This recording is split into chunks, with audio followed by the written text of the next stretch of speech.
Here's how I get dogs used to wearing a muzzle. Some dogs need a muzzle because they are aggressive, they have issues, they have resource guarding issues. Sometimes I'll use them temporarily in training when there's issues within a home. I'd rather your dog know what it is than they have to wear it the first time in that really scary situation. This is a basket muzzle.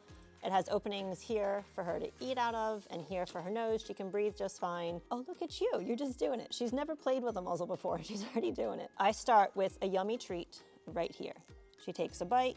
She gets that food, I take the muzzle away.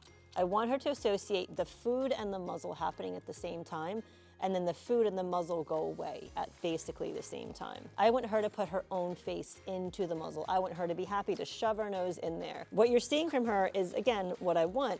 She's showing interest, she's wanting to check this thing out again. Oh, good job. And she takes her mouth out to eat.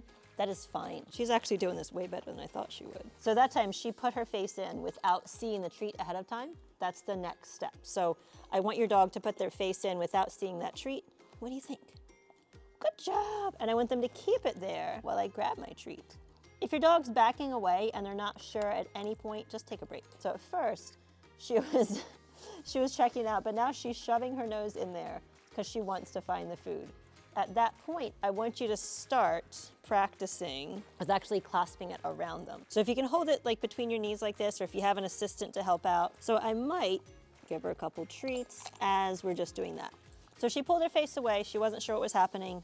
So I just want to get her used to this part, which is this tightening a little bit. It's not actually getting tight because we're not at that stage, but I want her to get used to the movement. Good job. Good job. So it hangs on for a minute. I'm just holding it, and then we take it off. I want to try to remove this before she backs out of it because I don't want a dog to get into the habit of trying to pull it off, of trying to leave. I want her to shove her face in and let me mess with it some. Good job. We obviously have not put this all the way on her yet today. We've only been working on this for a few minutes, but we can get this far with our dog in a few minutes as long as they're not scared. I would practice this every day with Jovi, but short, just a few minutes at a time. Your dog will get there. Find your dog's favorite treats in the link in our bio, and remember, what your dog deserves, you can give.